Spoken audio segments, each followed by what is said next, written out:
Victime d'une agression, la nuit du 28 au 29 octobre dernier, le manager de Live Télévision, un média mettant à Kolwezi dans la province du Lualaba, a décidé de passer l'éponge sur cette triste altercation. C'est au nom de la paix que Jean Katunga Mwamba a pris résolument l'option de pardonner. Il l'a officiellement annoncé devant la presse ce dimanche 31 octobre 2021. Avec l'intermédiaire de l'Assemblée provinciale, et aussi, après cet acte, l'honorable Joe Saini s'était senti vraiment concerné par ce dossier qu'il avait posé, peut-être l'acte qu'il avait posé. Il a adressé ses excuses, pas à moi seul, les excuses adressées à l'Assemblée provinciale du Lualaba où il fait partie, les excuses adressées à l'UNPC qui est notre corporation de médias, les excuses adressées aussi à la GED par rapport à ce qui était arrivé.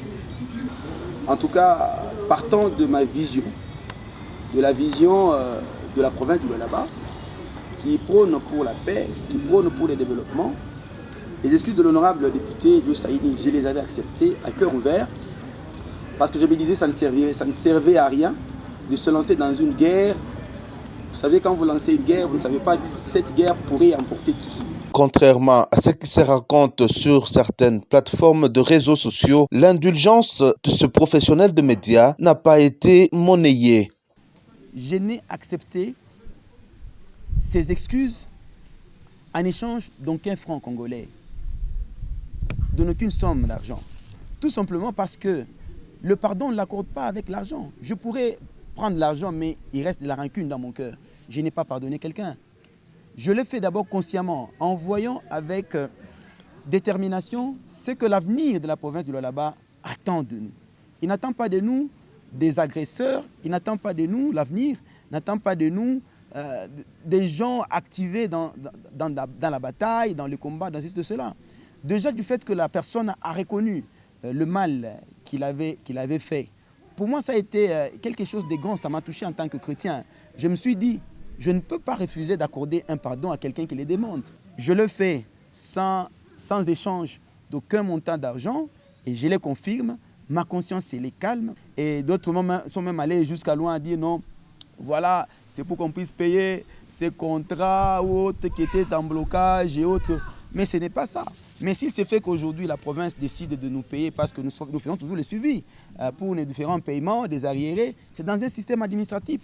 S'il se faisait qu'aujourd'hui ou demain on paye quelques de mes arriérés qui étaient encore en congé, c'est une bonne chose parce que c'est un paiement d'une prestation qui est normale.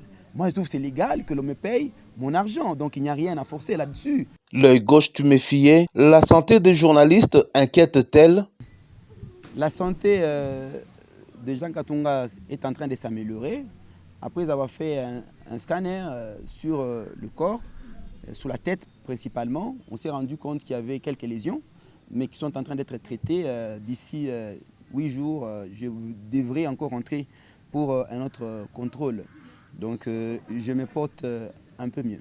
Je tiens à vous informer ici, présentement, que depuis que nous avions rencontré premièrement le président de l'Assemblée provinciale du Lualaba, avait demandé que nous fassions un état des lieux à l'hôpital. Tout ce qui aurait comme frais à payer à l'hôpital, nous devions déposer la facture auprès de l'Assemblée provinciale pour qu'ils puissent réparer. Parce qu'ils se disent c'est un incident qui a été commis par l'un de leurs, qui est un député provincial du Lualaba, et l'Assemblée s'est sentie concernée, et c'est l'Assemblée qui prendra en charge, parce qu'on n'a pas encore terminé de faire le suivi de soins. Dans 8 jours, je vais rentrer là-bas pour qu'on puisse continuer. Nonobstant toutes les fausses accusations à son égard et se fondant sur les résolutions de conflits telles que voulues lors du forum sur le développement de la province du Lualaba, la victime a fait table rase de l'incident. Une attitude encouragée par Union nationale de la presse du Congo, section de Kolwezi et GED, journalistes en danger Lualaba, qui l'ont accompagné dès le début de ces dossiers.